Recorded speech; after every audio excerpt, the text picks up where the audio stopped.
I've been working for the town of Newburgh since 1998, so I've been here 14 years.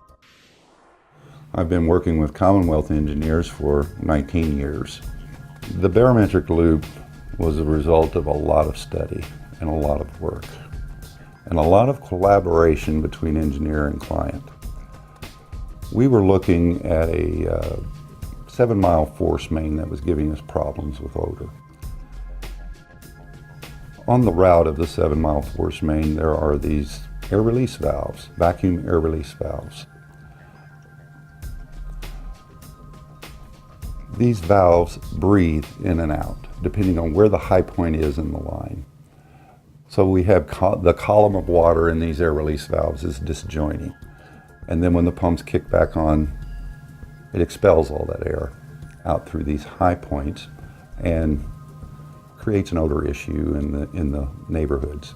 We were spending $300,000 to $400,000 per year in chemical feed costs trying to control odor on this force main. So it was very, very expensive.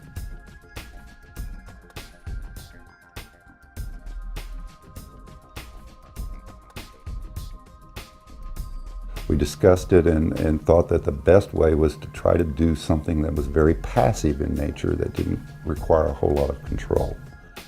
And this was the genesis of the Barometric Loop tower.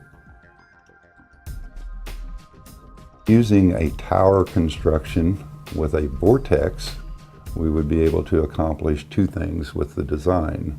Number one, we'd keep that column from disjoining and prevent the odor complaints that we were getting out in the collection system, plus we would provide pre-aeration of that material coming into the plant.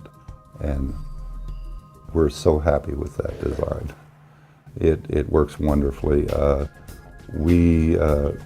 It's been in operation for close to a year now, and we've had no complaints at the site where we were originally receiving complaints.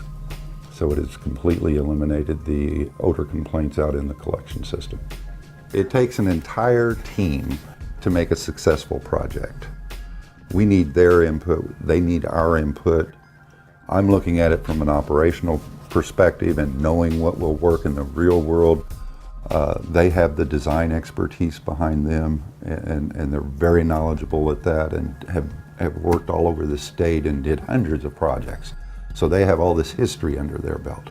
And it truly does, it's not only the design engineer, it's the operations staff at the wastewater treatment plant, it's that engineering representative that's on site that can head off hundreds of problems and see where things are getting jammed up and not going to work right. It takes an entire team to do a project like this successfully. Good contractor, good engineer, good on-site representative, and an operations staff that has got their input, and an engineer that's paying attention.